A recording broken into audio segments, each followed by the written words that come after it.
Hi, my name is Ryan Mendez, and my midterm topic is comparing Greek and Roman art and their lives or their lifestyles. So I'm first going to talk about ancient Greeks' life and just this about the education, about families and things of that sort. So I'm just going to first talk about just life in ancient Greece, which I'm going to talk about the women.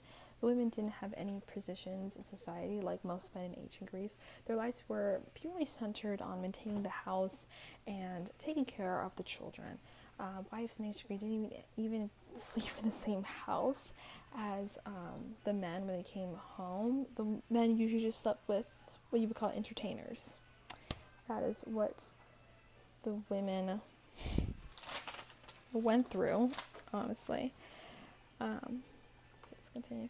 So another thing is their government. They did a democracy, which they didn't really want to be ruled under a monarchy, so they shifted to a democracy. And demos is a Greek word for village and people. So how can someone in ancient Greece become or be part of this democracy to become like the people? You would usually have to be 18. You have to be purely Athenian, and you cannot be a slave, and you cannot be a woman. So those were the criterias. The democracy was divided in three divisions: the assembly of the demos, the council of 500, and the people court.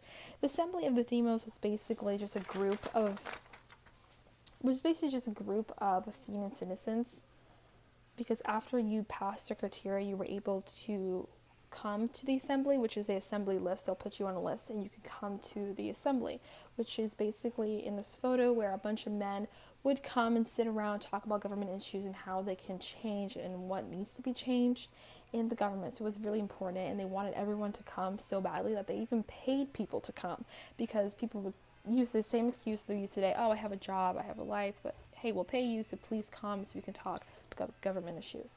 So the Council of 500 was another part of the democracy, and it was just about 500 citizens that would actually prepare topics to talk about in the assembly, because the assembly was very important. It was just that important. This was a full-time job, the Council of 500. And so yeah, that is the democracy.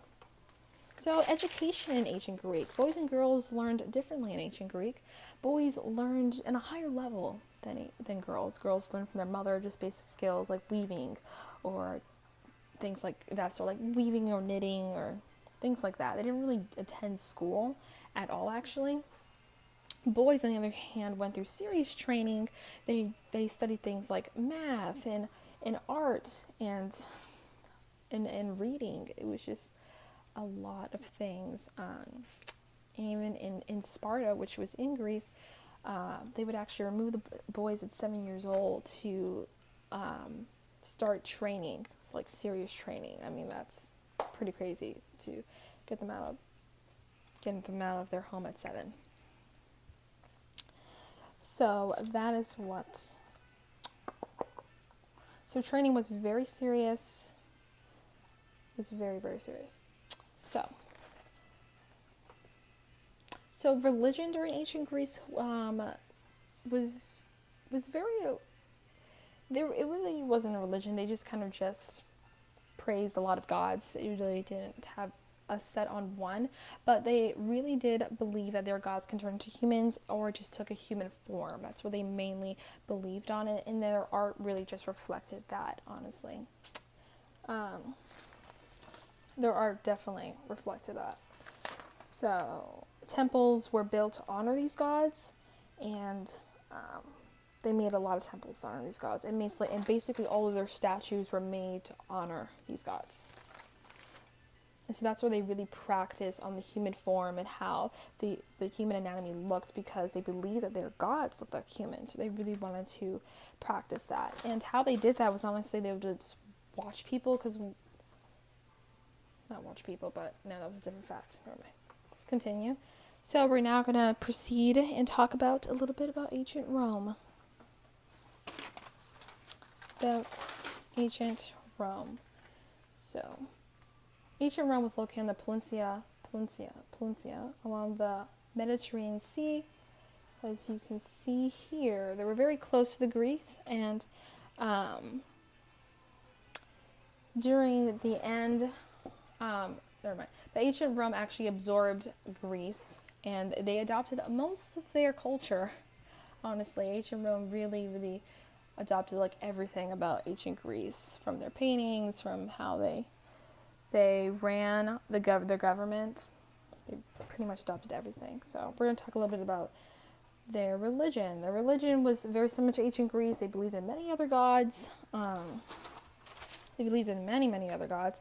And really the purpose of Roman worship was to gain the blessings from their gods. And therefore, there would be peace within them and peace within their family. So they knew they had to do this.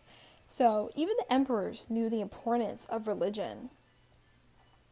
During this time. For example, Augustus, he was the longest ruler during ancient Rome, and he used religion as a propaganda. That was the main difference during the sculptures. He used that impact of religion to make himself powerful. And even in the portrait, Augustus of, I don't know how you Prima Porta, he associated himself as a god. So that was just powerful in itself. So, and he did this throughout his reign. He would just compare himself to gods, or just make a lot of temples to represent gods. So they definitely adopted that from ancient Greece. Their lifestyle, the Roman lifestyle was pretty elaborate. It was very, very elaborate, but the society was broken up into 3 groups. 5% of them consisted of the nobles, which were the people who had a lot of money and who controlled most of the land and military and had many government positions. So as you can see, this is a very elaborate house of what someone in ancient Rome would have and obtain. That's what they would have. And so the next group were the farmers and housekeepers and peasants. This consists of 95 of the Roman citizens, and the last group were slaves. So the Republic, actually I'm just going to go back a little bit and talk about the family first. I'm talking a little bit about the Roman family. The Roman family, they were very family oriented. First of all, families were organized in a way that the fathers had control over them. So that was a little bit similar to Greek. I mean, the men did have control over the wives, but the father had control over everyone. Even the sons of the fathers couldn't even own land. So the father really had even power over their own sons, even when they got of age.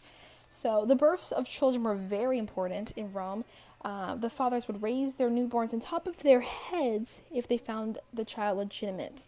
And they usually left girls out in the middle of nowhere. Usually leave them in temples for someone to adopt them, because that was really odd.